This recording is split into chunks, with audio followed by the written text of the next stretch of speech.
Hello friend नमस्कार मु बसंत आपण देखुछंती ओडिया ऑलटेक। आज अगस्त 1 तारिख शनिवार। चलंतु जानि नबा आज दिनर केतोटी गुरुत्वपूर्ण खबर। प्रथम खबर सतर्क होई जाओ तलिया अंचलवासी 22टी गेट दे हीराकुद डैम रो जल निष्कासन खोलिला हीराकुद डैम रा आउ 8टी गेट। शुक्रवार तृतीय पर्याय रे खोलिला 8टी गेट। मोट 22टी गेट दे जल निष्कासन जारी रहिछि। जल भंडार को लगातार अधिक जल प्रवेश करिबारु पर्याय क्रमे गेट खोला जाउछि। गतकाली तृतीय पर्याय आउ 8टी गेट खोल वर्तमान मोट 22टी गेट दे बन्या जल निष्कासन हेउछि। जल संपद विभाग सूचना अनुसार वर्तमान प्राय 3.5 लाख क्यूसेक जल हीराकुदरु छड़ा जाउछि। अन्यपटे खैरमाल रे एबे 5,27,000 क्यूसेक जल प्रवाहित हेउछि। वर्तमान हीराकुद रे 1,80,000 क्यूसेक जल निष्कासित हेउछि। पाखापाखि 48 घंटा मध्य यह मुंडुली रे पहुंचिबा आकलन करा जाउछि। मुंडुलीरु 7,50,000 क्यूसेक जल छाड़िबाकु योजना करा जाइछि। तेणु तलिया अंचल रे बन्या परिस्थिति सृष्टि हेबार संभावना रही। तेणु तलिया अंचलवासी को सतर्क रहिबाकु कुहा जाइथिबार खबर मिलिछि। परवर्ती खबर आसंता कालीठु पुणी छेचिब वर्षा 9 रे सृष्टि हेब लघुचाप।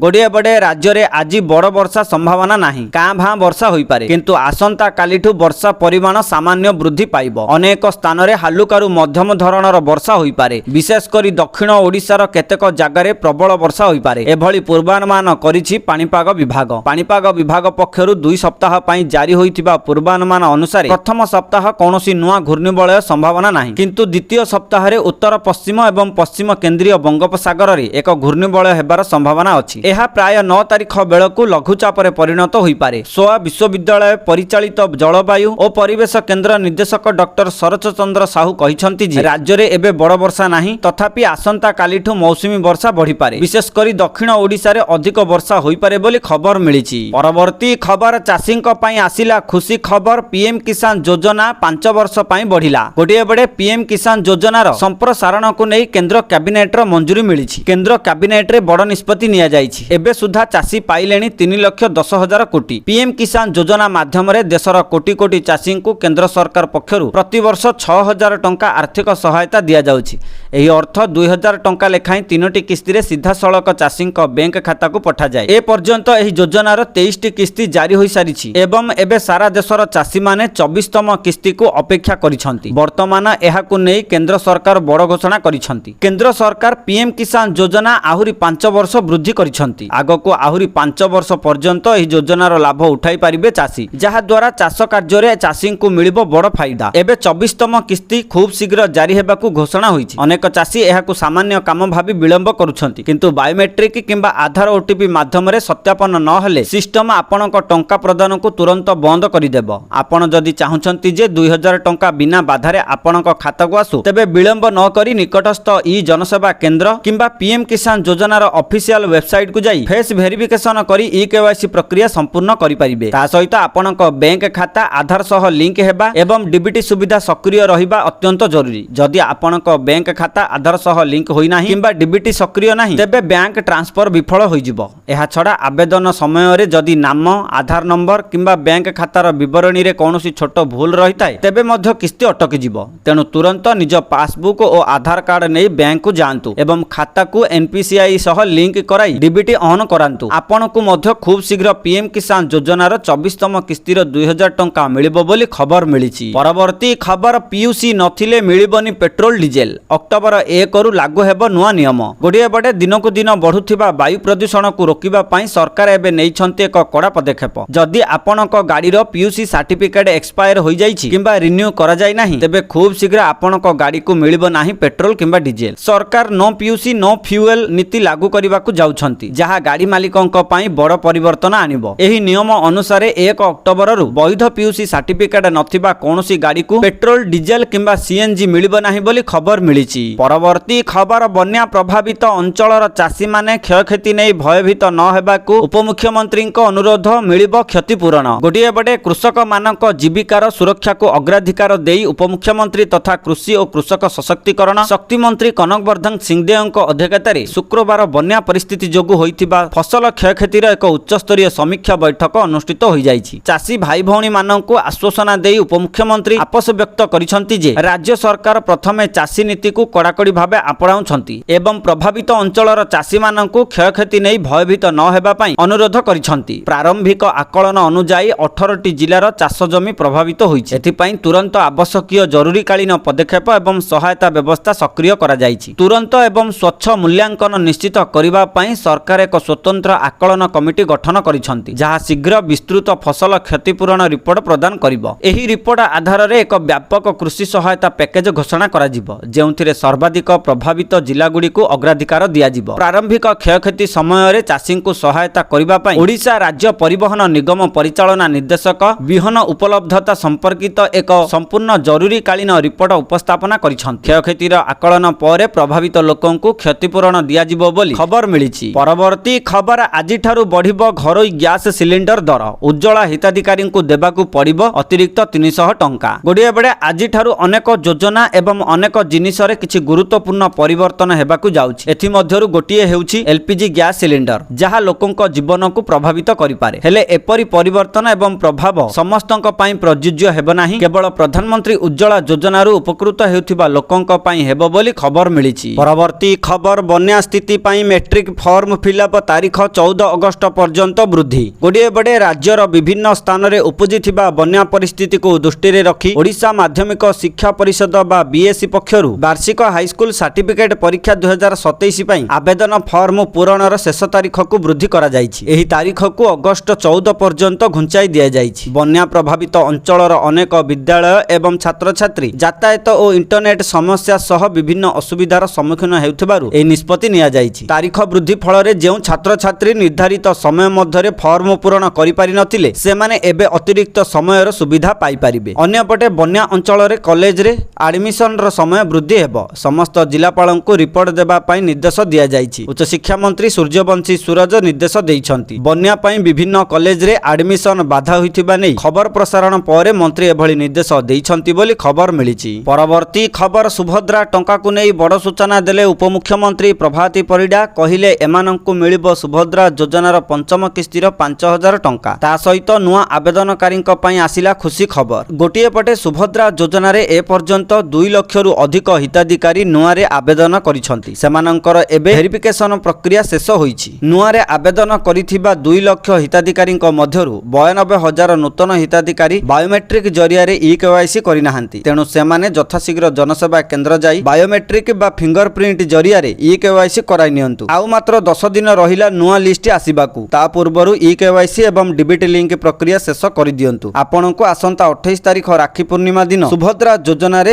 ଏକାଥରକେ 25,000 ଟଙ୍କା ମିଳିବ। ତା ସହିତ ସୁଭଦ୍ରା ଯୋଜନାର ପାଖାପାଖି 39,000ରୁ ଅଧିକ ଯୋଗ୍ୟ ହିତାଧିକାରୀଙ୍କୁ ବାଦ ଦିଆଯାଇଛି। ଯେଉଁମାନଙ୍କୁ ପୂର୍ବରୁ ସୁଭଦ୍ରା ଯୋଜନାର ଚତୁର୍ଥ କିସ୍ତି ଟଙ୍କା ମିଳିଥିଲା, ସେମାନଙ୍କ ମଧ୍ୟରୁ 39,000 ମହିଳାଙ୍କୁ ଏବେ ରାକ୍ଷୀ ପୂର୍ଣ୍ଣିମାରେ ମିଳିବନି ସୁଭଦ୍ରା ଟଙ୍କା। ଅନ୍ୟପଟେ ଯେଉଁ ମହିଳାମାନଙ୍କର ସୁଭଦ୍ରା ଷ୍ଟାଟସରେ ଅଣ୍ଡର ପ୍ରୋସେସ ରହିଛି, ସେମାନେ ବ୍ୟସ୍ତ ହୁଅନ୍ତୁ ନାହିଁ, କାରଣ ସେମାନଙ୍କୁ ମଧ୍ୟ ରାକ୍ଷୀ ପୂର୍ଣ୍ଣିମାରେ ସୁଭଦ୍ରା ଟଙ୍କା ମିଳିବ ବୋଲି ଉପମୁଖ୍ୟମନ୍ତ୍ରୀ ପ୍ରଭାତୀ ପରିଡ଼ା ବଡ଼ ସୂଚନା ଦେଇଛନ୍ତି। ପରବର୍ତ୍ତୀ ଖବର, ଆଉ ମିଳିବନି କୁକୁଡ଼ା ମାଂସ, ଆଜିଠାରୁ ବ୍ୟାନ୍ ହେଲା ଚିକେନ। ବର୍ତ୍ତମାନ ତାମିଲନାଡୁରେ ଆଜିଠାରୁ କୁକୁଡ଼ା ବିକ୍ରୟ ଉପରେ ପ୍ରତିବନ୍ଧକ ଘୋଷଣା କରାଯାଇଛି। ଏହି ନିଷ୍ପତ୍ତି କେବଳ ଗ୍ରାହକମାନଙ୍କ ମଧ୍ୟରେ ନୁହେଁ, ବରଂ କୁକୁଡ଼ା ଶିଳ୍ପ ମଧ୍ୟରେ ମଧ୍ୟ ଚିନ୍ତା ସୃଷ୍ଟି କରିଛି। ତାମିଲନାଡୁ ଚିକେନ ବ୍ୟବସାୟୀ ମହାସଂଘ ଏହାର ସଦସ୍ୟ ବ୍ୟବସାୟୀମାନଙ୍କୁ ରାଜ୍ୟ ସାରା କୁକୁଡ଼ା ବିକ୍ରୟ ବନ୍ଦ କରିବାକୁ ଆହ୍ୱାନ କରିଛି। ଏହି ନିଷ୍ପତ୍ତିକୁ ପୁଡୁଚେରୀରେ ଅନେକ କୁକୁଡ଼ା ବ୍ୟବସାୟୀଙ୍କ ସମର୍ଥନ ମଧ୍ୟ ମିଳିଛି। ବ୍ୟବସାୟୀମାନେ ଅଭିଯୋଗ କରିଛନ୍ତି ଯେ ବ୍ରଏଲର କମ୍ପାନୀଗୁଡ଼ିକ ସରକାରଙ୍କ ଦ୍ୱାରା ନିର୍ଦ୍ଦେଶିତ ଖାଦ୍ୟ ସୁରକ୍ଷା ଓ ପଶୁ କଲ୍ୟାଣ ନିୟମ ପାଳନ କରୁନାହାନ୍ତି, ଯାହା ଫଳରେ ଗ୍ରାହକଙ୍କ ପାଖରେ ଦୂଷିତ କୁକୁଡ଼ା ପହଞ୍ଚିବାର ଆଶଙ୍କା ବୃଦ୍ଧି ପାଉଛି। ତେଣୁ ଏହାର ସମାଧାନ ପାଇଁ ଚିକେନ ବ୍ୟାନ୍ କରାଯାଇଛି ବୋଲି ଖବର ମିଳିଛି। ପରବର୍ତ୍ତୀ ଖବର, ମହାନଦୀରେ ପ୍ରବଳ ସ୍ରୋତ, କଡ଼ା କଟକଣା ଲଗାଇଲା କଟକ ଜିଲ୍ଲାପାଳ। ଗଡ଼ଗଡ଼ିଆ ଘାଟକୁ ଯିବାକୁ ବାରଣ। ଗୋଟିଏ ପଟେ ମହାନଦୀରେ ପ୍ରବଳ ସ୍ରୋତକୁ ଦୃଷ୍ଟିରେ ରଖି 48 ଘଣ୍ଟା ପାଇଁ ଆଡଭାଇଜରି ଜାରି କଲା କଟକ ଜିଲ୍ଲା ପ୍ରଶାସନ। ଏହି 48 ଘଣ୍ଟା ପାଇଁ ଗଡ଼ଗଡ଼ିଆ ଘାଟ ଓ ବାଲିଯାତ୍ରା ତଳ ପଡ଼ିଆକୁ ସାଧାରଣ ଲୋକଙ୍କ ପାଇଁ ପ୍ରବେଶ ନିଷିଦ୍ଧ କରାଯାଇଛି। ଶ୍ରାବଣ ମାସ ପାଣି ଉଠାଇବା ପାଇଁ ମଧ୍ୟ ଗଡ଼ଗଡ଼ିଆ ଘାଟକୁ ପ୍ରବେଶ ନିଷେଧ କରାଯାଇଛି। ଖାଲି ସେତିକି ନୁହେଁ, ନଦୀ କୂଳ ଓ ତଳିଆ ଅଞ୍ଚଳରେ ଥିବା ଦେବାଳୟ ଗୁଡ଼ିକ ମଧ୍ୟ ଶ୍ରଦ୍ଧାଳୁଙ୍କ ପାଇଁ ଆଗାମୀ 48 ଘଣ୍ଟା ବନ୍ଦ ରହିବ। ଏହି ସମୟରେ ନଦୀରେ ଗାଧେଇବା, ପହଁରିବା, ଡଙ୍ଗା ଚଳାଚଳ, ସେଲ୍ଫି ନେବା ଉପରେ ମଧ୍ୟ କଟକଣା ଲାଗିଛି। ପ୍ରଖର ସ୍ରୋତ ଓ ହୀରାକୁଦ ଜଳଭଣ୍ଡାରରୁ ଆସୁଥିବା ବନ୍ୟା ଜଳକୁ ଦୃଷ୍ଟିରେ ରଖି ଆଗାମୀ 48 ଘଣ୍ଟା ପାଇଁ ଏହି ନିୟମ କଡ଼ାକଡ଼ି ପାଳନ କରିବାକୁ ନିର୍ଦ୍ଦେଶ ଦେଇଛନ୍ତି କଟକ ଜିଲ୍ଲାପାଳ ବୋଲି ଖବର ମିଳିଛି। ପରବର୍ତ୍ତୀ ଖବର, ଅମିତ ଶାହାଙ୍କୁ ଭେଟିଲେ ମୁଖ୍ୟମନ୍ତ୍ରୀ। ଦ୍ରୁତ ଶିଳ୍ପାୟନ ସମବାୟ ବିକାଶ ସମ୍ପର୍କରେ ଆଲୋଚନା। ଓଡ଼ିଶାକୁ ମିଳିବ ସବୁ ସହଯୋଗ। ଗୋଟିଏ ପଟେ ନୂଆଦିଲ୍ଲୀ ଗସ୍ତରେ थिबा मुख्यमंत्री मोहन चरण माझी गतकाली केंद्र गृहमंत्री अमित शाह को साक्षात करिसंती। एही साक्षात समय रे ओडिशार विभिन्न विकासमूलक कार्यक्रम संपर्क में विशद आलोचना होईछि। प्रधानमंत्री नरेंद्र मोदी दूरदृष्टि संपन्न नेतृत्व एवं केंद्र गृहमंत्री निरंतर प्रेरणा रे विकास प्रगति और समृद्धि एक नूतन पथरे ओडिशा द्रुतगति रे आगे चली बोली मुख्यमंत्री श्री मोहन चरण माझी कहिसंती। एही बैठक में मुख्यमंत्री केंद्र गृहमंत्री को राज्य विकासमूलक पदक्षेप आईन श्रृंखला परिस्थिति आभ्यंतरीण सुरक्षा एवं चालू रहिथिबा विभिन्न विकासमूलक और जनकल्याणकारी योजना संपर्क में अवगत कराइथिले। राज्यर विकास प्रक्रिया को आहुरी सुदृढ़ करिबा पई मुख्यमंत्री केंद्र गृहमंत्री को निरंतर सहयोग कामना करिथिले बोली खबर मिलिछि। परवर्ती खबर पुणी ट्रेन रे लागू हैला नुआ नियम अधिक लगेज नहीं यात्रा करुथिले देबाकू पड़िबो अधिक टंका। जदि आपण मध्य भारी सुटकेस एवं बैग सहित ट्रेन रे यात्रा करूछंती तेबे रेलबाई आपणक पई एक बड़ घोषणा करिछि। जदि आपण अधिक ओजनर लगेज नहीं यात्रा करूछंती तेबे आपणको अधिक टंका देबाकू पड़ी पारे। एबे आपणको अतिरिक्त लगेज बुक करिबा पई स्टेशन रे धाड़ी रे अपेक्षा करिबाकू पड़िबो नाही। एही काम ऑनलाइन रे किछि समय मध्य रे करा जाई परिबो। एही सुविधा केवल निश्चित टिकेट थिबा यात्रींक पई उपलब्ध। प्रतीक्षा तालिका किंबा आरएसी टिकेट रे यात्रा करुथिबा यात्री माने वर्तमान एही सुविधा पई योग्य हेबे नाही। एही सुविधा केवल सेतेबेले प्रযোज्य जदि आपण संरक्षित कोच रे लगेज बहन करंती। प्रथम एसी पई 70 किलोग्राम, द्वितीय एसी पई 50 किलोग्राम, तृतीय एसी और स्लीपर पई 40 किलोग्राम एवं साधारण कोच रे 35 किलोग्राम जिनिस नै परिबे बोली खबर मिलिछि। परवर्ती खबर ओडिशा गस्तरे आसुछंती राष्ट्रपति द्रौपदी मुर्मू। आसंता अगस्त